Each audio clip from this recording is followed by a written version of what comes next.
I am going to rank every single partner from the original Paper Mario. Let me explain.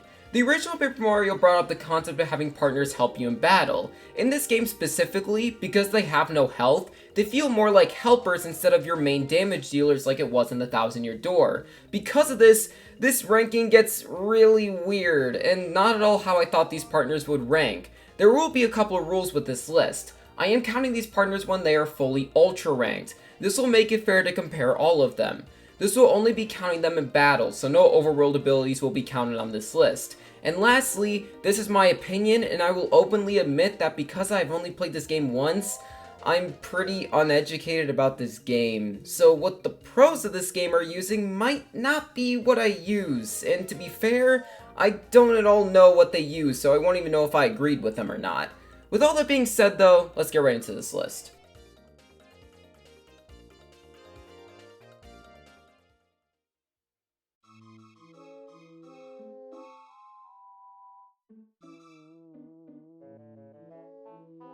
When going on this endeavor of ranking all the partners, there were some genuine surprises on where some of these partners ranked, and Lackey Lester is no exception. It's weird too, because this is the very last partner you get in the game. I think the massive issue is that every single move that Lackey Lester has is extremely overshadowed by most of the partners in this game. The base move that Lackey Lester has is Spiny Flip, which is a completely fine move. There is really no other reason to use it aside from the fact that it doesn't make contact with enemies. Now to be fair, this is definitely a useful trait to have, but I still don't think it makes Spiny Flip an amazing move that stands out. And the sad thing is that this is probably Lackey Lester's best move. Spiny Surge isn't really that great because even though it hits every single enemy, it feels pretty weak since it only does 4 damage. That is less than what Spiny Flip does to a single enemy. And the move costs 4 FP, which just doesn't make it worth it to use.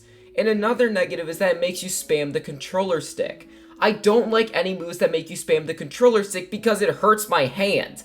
Any move that involves spamming is naturally harder than moves that don't. And I feel like it's kinda obvious why, but it's because spamming is an actual skill you need to develop as a gamer. It's not something that you could just develop instantly.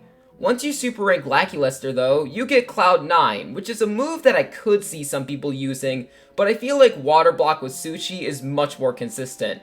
While raising evasiveness can be useful, the fact that it relies on luck makes it kinda scary to rely on. And then the last move, Hurricane, it's absolute garbage. I know some people would just enjoy sending every single enemy off the screen, but not only does it cost 5 FP, not only is it not extremely easy to do since it involves spamming, it doesn't even give star points when you get rid of the enemies. I dislike all the moves that send enemies off this battlefield but don't give you star points. And it's because you are fighting enemies to get star points and level up. I will say that this is definitely one of the easier moves to just get enemies off the screen, but all those moves suck anyway, so it doesn't even matter to me. When looking at all of Lackey Lester's moves, everything just seems super underwhelming. The base move is nothing special, the powerful move is kind of weak, the Mario boost move is unreliable, and then Hurricane is a piece of crap. With all these bad moves, Lackey Lester has got to be at the bottom of this list at number 8.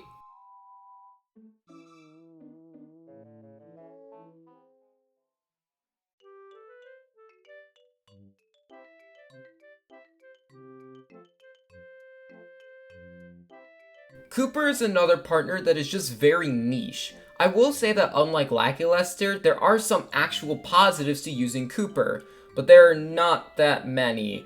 Kooper's last move, Fiery Shell, is actually a pretty good move. Not only is it very cheap, only using 5 FP, if you know what enemies to use it on, it does a massive amount of damage. Now I will say that I don't really know the enemies that are affected by fire, but with that knowledge, Fiery Shell can be an extremely powerful move. Even without that, it does 6 damage to every single enemy on the ground. And something else to mention about Kooper, which is the other positive, is that Kooper is very cheap in terms of FP. Power Shell only costs 3 FP, Dizzy Shell costs 4 FP, which is normally priced, and Fiery Shell, like I mentioned, only costs 5. Okay, that's it for the positives though, and like Lackey Lester, we got a lot of negatives to get through. One of the massive issues with Kooper is that the variety offered with his moves is pretty terrible. It's not as bad as a partner like Bombette, but there really aren't that many different moves here. Shell Toss hits an enemy, Power Shell hits every enemy, Dizzy Shell makes enemies dizzy, and Fiery Shell is Power Shell but more powerful. And the moves that you were offered here aren't great. Shell Toss is the worst version of Spiny Flip. Not only does it only target ground enemies, but it also only attacks the frontmost enemy. It's very rigid on what you could do, which is not very helpful. It doesn't make contact with the enemy like Spiny Flip, which is nice, but just like that move, it's not something that makes it stand out. Power Shell is basically Spiny Surge, but it only attacks ground enemies, and it costs one at less FP. I do prefer Power Shell to Spiny Surge, but just like that move, Power Shell does one less damage than Shell Toss. Dizzy Shell is a move that I also just don't prefer to use. It's not bad, it's actually better than I really thought it would be, but I personally prefer damaging moves, which is something that Dizzy Shell doesn't bring. And even though I like Fiery Shell, it isn't really easy to pull off. This goes the same for Dizzy Shell, but it uses control stick spamming. It's not the hardest to pull off, but it is still control stick spamming, which I don't like. And the last thing that kind of wraps up all the negatives with Cooper, you cannot attack any enemies in the air. No attacks that Cooper has any ability to attack enemies in the air. So if there are any enemies that are not on the ground, you are forced to switch to a different partner. I think with the knowledge of the game's enemies, Cooper can be used better than maybe I would. But when I look at Cooper, I see a lackluster base move, a pretty weak second move, a third move that I never use, and a fourth move that is decent, but not able to carry unlike some other moves in this game. Because of all that, Cooper has to be at number 7.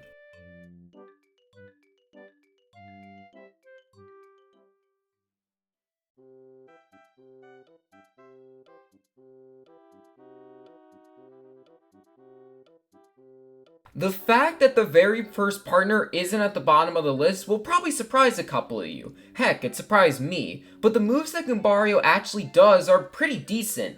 Head Bonk is a very basic move. It is just like Mario's jump.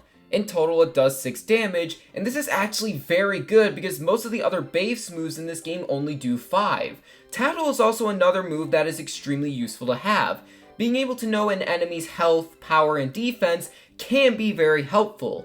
Multi-Bonk is also a very good move. It's literally just Power Bounce, but Power Bounce is a very good move. All 4 of these moves are very cheap. The first 2 moves you have are completely free, Charge only costs 1 FP, and Multi-Bonk only costs 3. The last positive for Goombario is that because most of the moves are like Mario's, the moves feel extremely natural to pull off. There is not a single difficult move in Goombario's moveset. But speaking of being similar to Mario, the negatives are pretty apparent. The one massive issue with Goombario is that all the moves that he has, Mario has. So the variety is very wonky. Normally when I talk about the variety of moves, I'm talking about how different the partner's moves are between its 4 moves. Not when compared to Mario's moves. It doesn't feel like you need to use Goombario because you already have the abilities that he has on Mario himself. Especially if you have Power Bounce equipped, which I always do. And even for the other moves that Goombario has that are different from Mario, they aren't great to me personally. Tattle is an amazing move, but I personally always have the Peekaboo badge on, which reveals all enemy HP without having to use Tattle. So with that in mind, I never need Tattle in battle. I also just don't prefer using Charge. I would personally rather use 2 multi-bonks instead of a single charged up multi-bonk. I think the last major negative is that none of his moves attack every single enemy. The only 2 attacking moves are a version of Mario's jump and a version of Mario's power bounce. Neither of those attack more than 1 enemy. You can do a lot of damage to a single one, so Goombario is better for boss fights, but for normal enemies, he is not viable. If we're looking at Goombario, comparing it to other partners, I honestly see Goombario as a worse version of Bo. They both have very strong neutral moves and very strong powerful moves that only hit a single enemy. The difference between them is that Bo actually has special moves that change the battle. Tattle and Charge are really not going to do anything too massively to get yourself out of a sticky situation. Because of all that, Goombario deserves to be at number 6.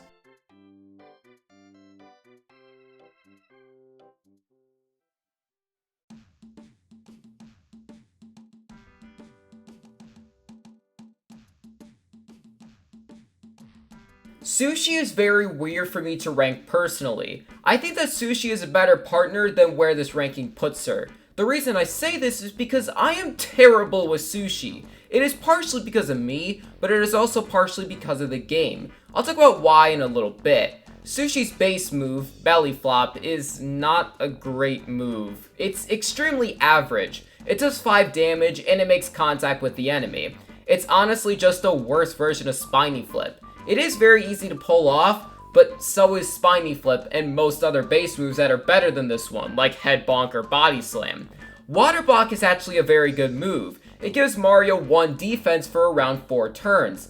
This is extremely beneficial and more reliable than Cloud 9 because the defense will always stay, and it costs 1 less FP. This move costs 3 and Cloud 9 costs 4. Water block is easily the best move that Sushi has. Tidal Wave is also a very good move. Tidal Wave is basically a move that can do more damage the better you get at it. The controls of this move are very different compared to every single move in this game. You have to press 3 different buttons, being the A button, the B button, and the down button as many times as it pops up on the screen. If you get very good at this, you can get up to 7 or 8 damage, which is extremely powerful for a move that costs 6 FP, especially because it hits every single enemy on the screen. Now there is an issue with this move. It goes back to me being bad with Sushi. Now for reference, I play on the Nintendo Switch Online version of Paper Mario, and one weird quirk is that there really isn't a down button used on the Pro Controller. Now you may be saying, there is absolutely a D-pad on the Pro Controller, and there absolutely is. Now with that knowledge, you would think that you would use the down button on the D-pad for this move. But you don't. You have to use the right controller stick and push it down. This is way more awkward than just pressing a button. Now this may not seem like a big deal, but because of how fast you need to put inputs into the game to get a ton of damage, it's way more important than it really should be.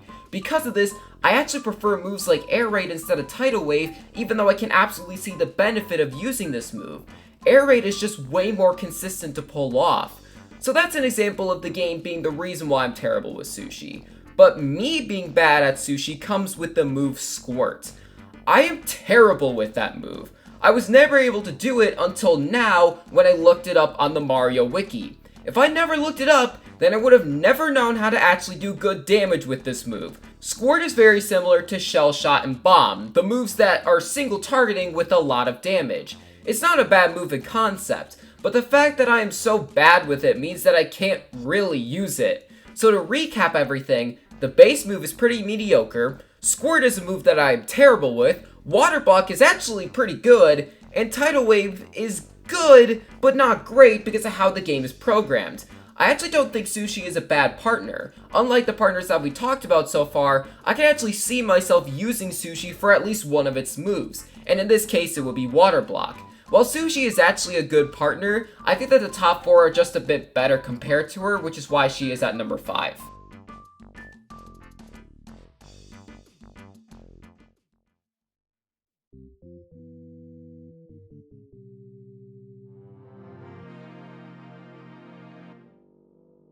I've talked a little bit about having variety in your moves. Well, when talking about Bombette, we got a massive problem. Her moves are Body Slam, Bomb, Power Bomb, and Mega Bomb. So as you would imagine, the last 3 moves that Bombette has are extremely similar. This would be very bad if the moves were not that good. Luckily though, these moves are actually pretty strong. Body Slam is her base move and it's just kind of a worse version of Spiny Flip. The move attacks the frontmost enemy but makes contact with it. It only does 5 damage, so it is just an average move. Now Bomb is a pretty good move. It attacks a single enemy and it does 7 damage for only 3 FP. While Shell Shot is a little bit better than Bomb, it is still a very good move and very worth it for that FP amount. The next move she has is definitely her best move. Power Bomb attacks all ground enemies and does 7 damage to them for only 6 FP. This is very worth it and is very strong. And then her last move, Mega Bomb, is basically the same thing, but it attacks every single enemy instead of just ground enemies. It's definitely worse than Power Bomb because it's 8 FP, which is extremely expensive since it does the exact same amount of damage, but it is not bad. Now the negatives I have been kind of mentioning throughout when talking about her moves, but I'll highlight the main ones now. I think that one of the worst things about Bombette is that she barely attacks air enemies. It's the same flaw that I mentioned with Cooper. Now, you can attack an air enemy, but it's with the move that costs 8 FP, which is ridiculous. It's also important to mention that she's honestly a very expensive partner to use. 6 FP for Power Bomb is good, but if you want to attack every single enemy, if there's any of them that are flying, then you have to use a Mega Bomb, which is too expensive. I also think that Bomb is overshadowed by Shell Shot. There is no negative to using Shell Shot over Bomb, since Shell Shot targets air enemies and it does the exact same amount of damage. The last thing I do want to talk about though is how you pull off these moves. It is with spamming. Now it's not with control stick spamming, which is nice, so my hand won't hurt, but it's still spamming, which is naturally hard. Bomb spamming isn't that bad, but then with Power Bomb spamming it gets a little harder, and then with Mega Bomb spamming it's actually pretty difficult. I wish that the controls were different so Bombette's moves were easier to pull off. Bombette overall as a partner is very good for taking out normal enemies if you are fine with using a lot of FP. The issue is that the variety that she offers is slim to none, and there really isn't something that puts her in a special place. Power Bomb is an extremely strong move, but that's all it is. Because of the lack of variety and the difficulty to pull off certain moves that you need to do, Bombette has to land here at number 4.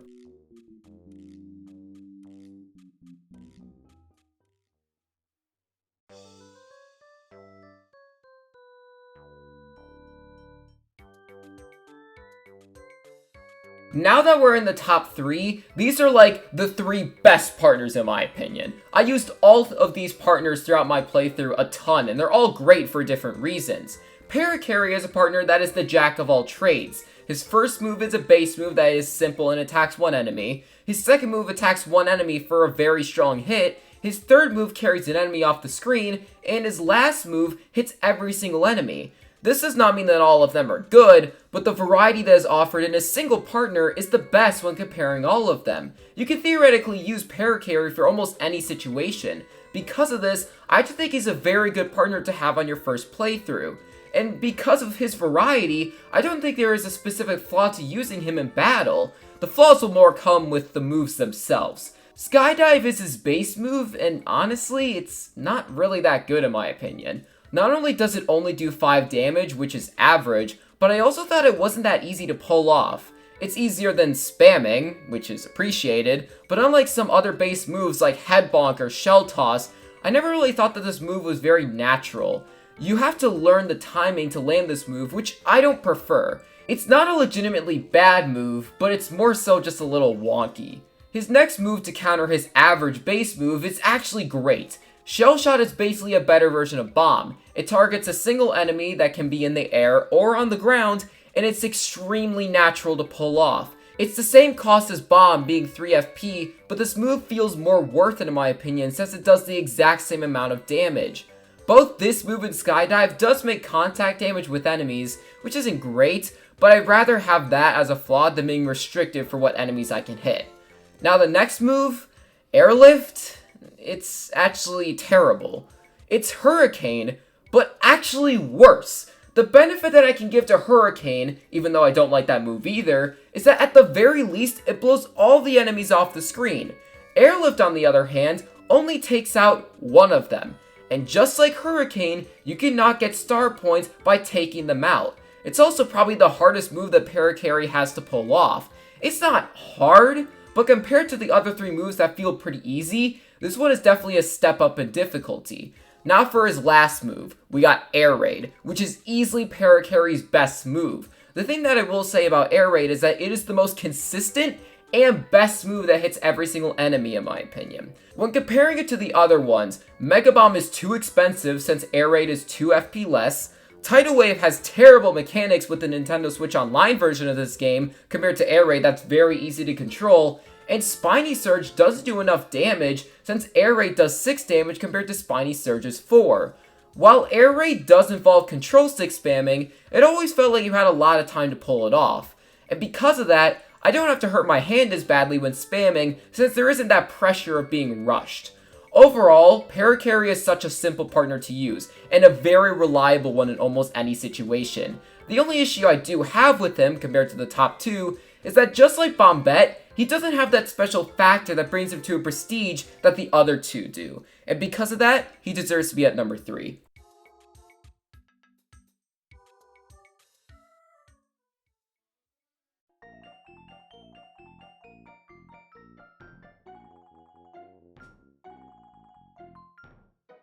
I don't want to put Watt this high on the list. I truly don't. When I look at Watt's moveset, it's actually not that good at all. 2 of them are just paralysis moves, 1 of them boosts Mario, and 1 of them just attacks a single enemy. With that being said though, Watt is the most important partner in this game. Now I'm going to go a little bit out of order when talking about the moveset. I'm pretty sure you guys can assume why, but let's start with Power Shock. Power Shock is a terrible move. Not only does it only shock a single enemy, but it's actually not reliable to get the paralysis off. It is only 2 FP, which is definitely nice, but not only do I just not care about status effects in this game, like I mentioned with Dizzy Shell, but I also just don't really think this is a great move to use. If you guys don't know, which I didn't until I looked it up on the Mario Wiki, Power Shock has more than 1 check to see if it'll work. This makes it even less likely that it'll work on a single enemy than Mega Shock will work on every single one. And speaking of Mega Shock, because it doesn't have more than 1 check, this one is definitely more reliable to pull off. Again, I don't prefer using status moves, so I don't really care about this move, but I will admit that there are definitely some use cases unlike Power Shock. It's definitely expensive since it costs 5 FP, but to be fair, so does moves like Hurricane, which are much worse, so we'll cut it some slack. Both of these moves involve you spamming to pull it off.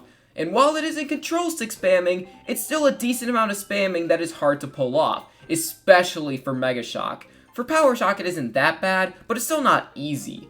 Okay, so those are the bad moves in my opinion, but now let's talk about the actual good moves that puts Watt this high on the list. Turbocharge is a great move. It boosts Mario's attack by 1 for up to 4 turns, which is very strong. And this is especially great because this is the only way to up your attack in battle. It also only costs 3 FP, and it's pretty easy to pull off. You could say that there is a debate of wasting a turn for Watt by using this move, which I guess is kind of fair to say, but because of the moves that Watt has, I don't agree with this. Because the only attacking move that Watt has is Electro Dash. Electro Dash is the best base move in this game, and it's not even that close. Now you may be thinking, it only does 5 damage. It is easy to pull off, but is it better than Goombario's Head Bonk and Bow's Smack? Absolutely, and it is for one very simple reason. This move pierces defense. This would not be that big of a deal if the late game enemies did not have a lot of defense, and even the final boss has a single point of defense which lowers every single base move by 1 damage or more. Watt will always do a consistent 5 damage to any enemy. The only slight issue is that it does make contact with the enemy, but even then that's not that massive of an issue. It targets any enemy you want, both in the air or on the ground, and like I mentioned, it's very consistent. And in my personal opinion, this is my favorite move in the entire game. Defense is just way too strong in the original Paper Mario in my opinion, so that reliability that comes with Electro Dash is perfect. Just from that move alone, and also Turbocharge, which is also a great move, puts Watt at such a prestige level in my opinion. This is what I've been talking about, where some of the partners in this game don't have something that puts them above and beyond. But Watt does have great moves that really does do that. Watt is the most useful partner in this game, but I cannot put them at number 1. I still don't use half of their moves and consider them not actually that good. Watt is carried by both Electro Dash and Turbocharge, but it is not enough to put them at the very top, which is why they are at number 2.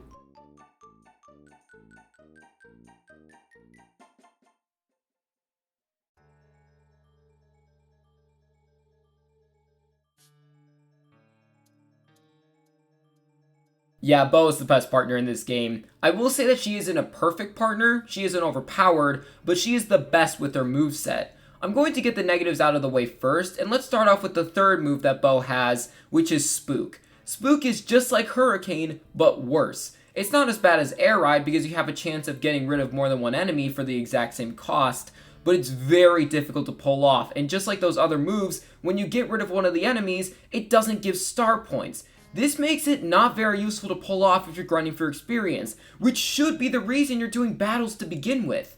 None of her attacks hit every single enemy either. Just like Goombario, her moves are very strong, but only hit a single enemy. This is not great when having to deal with base enemies. And lastly, for the negatives, defense ruins Bo. Because of her attacks only doing little damage repeatedly, it means that if you have any enemy with any defense, you will basically do no damage, which is terrible. This doesn't make her unusable, and I'll talk about why later, but her damaging moves become unviable. That's it for the negatives though, and we got a lot of positives to get through. Her base move is Smack. This hits any enemy you want, and it repeatedly slaps them 6 times, which does 6 damage. This is very good, and it's on par with Goombario's Head Bonk. It's possibly a little worse because of the defense, where Goombario isn't completely ruined, but just does less damage than normal. This move does also use control stick spamming, which I wouldn't say is bad just using it a single time, but if you use Bo a lot, which I did, your hand will start hurting from the spamming, and it really does get painful. I'll talk about Out of Sight a little bit later, because I want to talk about Fan Smack first. Fan Smack is just smack, but hits an enemy 5 times doing 2 damage for each one. This move, if the enemy has no defense, does the most amount of damage for a partner. 10 damage is a ton of damage in this game, and if that could be pulled off, then you will be in such a great spot for any fight.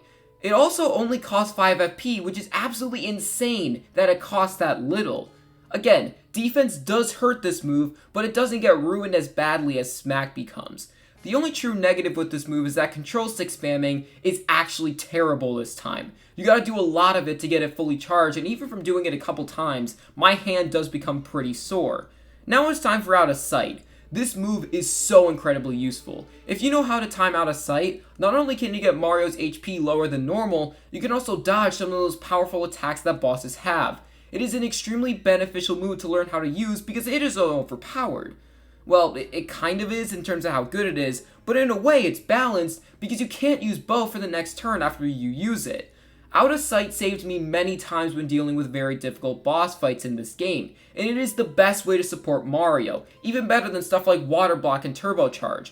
When looking at Bo's moveset, I do acknowledge that there are some shortcomings. Spook is a terrible move. Defense will ruin Bo, but the fact that Out of Sight is uncounterable makes Bo an extremely powerful partner to have. Something that's kind of interesting to note is that my top 2 partners focus on supporting Mario instead of being separate attackers, or at least in Bo's case, when they have defense, she becomes a supporting partner. I think that in the original Paper Mario, it is more important to make Mario stronger than just having more attacks with your partner. This is because in the 1000-Year Door, your partners have HP compared to in Paper Mario 64, where it's just Mario that can take hits. Because of this, I think that the support that both Watt and Bo bring are extremely helpful in this game. And when comparing the two, Bo can be an attacker and a supporting partner. Because of that, Bo absolutely deserves to be number 1 on this list. Thanks for watching this video, and like and subscribe please.